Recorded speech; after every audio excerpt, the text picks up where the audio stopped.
వెనకటికి ఎవరైనా అంటండి గుర్రపు నాడ దొరికిందని గుర్రాన్ని కొనుక్కున్నాడంటండి. అలా ఉంది నా పని. అదండి మజ్జిగ చారు మిగిలింది. దాన్ని సరే ఏం చేద్దాం, వడలేద్దామా దాంట్లో అనేసి మినపప్పు నానబోసి మాకు వచ్చేసి వడలు వండితే తినడానికి మనుషులు లేరు, పిల్లలు ఎవరు ఉండరు ఇంట్లో.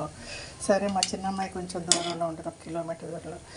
వడలు వేస్తున్నాను వచ్చి తింటావా కొంచెం అంటే, అయ్యో నేను లావు అయిపోతాను, ఈ వారం తిన్ను, పోయిన వారం తిన్నానంది. సరే ఏం చేద్దామండి, కసిన వడలేసి పిండి లోపల పెడదామా అని ఒక ఐడియా. మా పెద్ద అమ్మాయి కొంచెం దూరంలో ఉంటుందండి. సరే ఇంకా దూరంలో ఉండే వాళ్ళకి ఏదో ఫోన్లో చెప్తాం కానండి, పంపించాలంటే పెద్ద రిస్క్. వాళ్ళు రాలేరు, పిల్లలు స్కూల్ లీవ్లు ఇవ్వాలి, సాటర్డే సండే కదా ఇళ్ళల్లో ఉంటారు.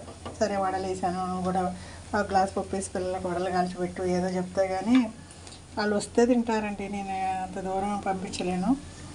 సరే అండి, సరే టిఫిన్ చేద్దాం. నిన్న పచ్చడి చేస్తాను కదండి, కొబ్బరి ఎండుమిరపకాయలు వేయించి కొబ్బరి వేసి ఎల్లిపాయ జీలకర్ర చింతపండు వేసి మిక్సీ వేసి కొంచెం తాలింపు ముందే ఎండుమిరపకాయలు తాలింపు వేసాను. పచ్చడి బాగుంది, ఫ్రిడ్జ్లో పెట్టాను.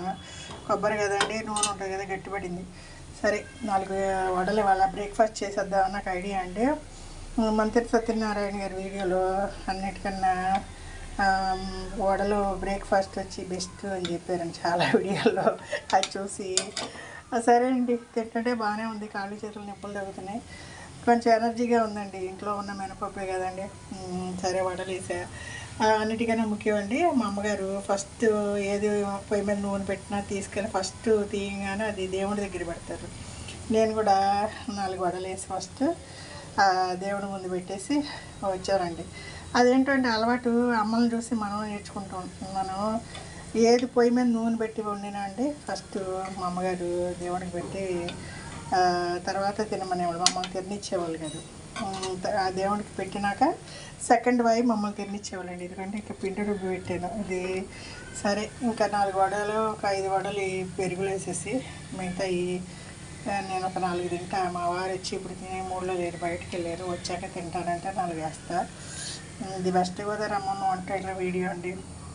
నేను పాల కవర్ మీద వేసేస్తానండి. పాల కవర్ మీద కొంచెం తడి చేసి ఇగోండి పప్పు నీళ్ళలో తడుపుకుని రౌండ్గా చేసి ఒత్తి చేసేస్తా. ఈ నీళ్ళు పారేనండి, రోలు కడిగిన నీళ్ళు నేను వడలు వేసుకుంటా తీసుకుంటా. లేదంటే దీంట్లో రాగి పిండి అనేసి దోశకి నైట్ టిఫిన్కి వాడేస్తా. లేదంటే మనం రవ్వ దోశ వేసుకుంటాం కదండి, ఆనియన్ రవ్వ అనేసి దీంట్లో కొంచెం ఉప్మా రవ్వ, కొంచెం ఒక స్పూన్ బియ్యం పిండి, మీరు ఇష్టం ఉంటే మైదా వేసుకోవచ్చండి. లేదంటే ఒక స్పూన్ గోధుమ పిండి వేసుకుని లూజ్గా కలుపుకొని దోశ వేసి దానిపైన ఉల్లిపాయ పచ్చిమిరపకాయ వేసుకుంటే రవ్వ దోశ అవుతుందండి. మినపప్పు నీళ్ళు అండి, బాగా ఎనర్జీ ఉంది. ఏది వేసుకోవడం ఇష్టం లేదంటే ఏదైనా పులుసులో కూడా పోసుకోవచ్చండి, పులుసు చిక్కగా టేస్టీగా ఉంటుంది. ఇదిగోనండి ఇంకా 4 వడలు వేసి పిండి ఆపేస్తా. ఎవరు తినేవాళ్ళు లేరండి, ఏదో ఆశగా మజ్జిగ చారుని చూసి వడలు వేసా. ఇక 4 వడలు నేను తింటా అండి, పచ్చడి తీసి పెట్టుకున్నా. నాకు వేడిగా ఉంటేది తినడం ఇష్టం. మా అమ్మాయి రానంది, ఇంకా పిండి ఏం చేయాలో తెలియట్లేదండి.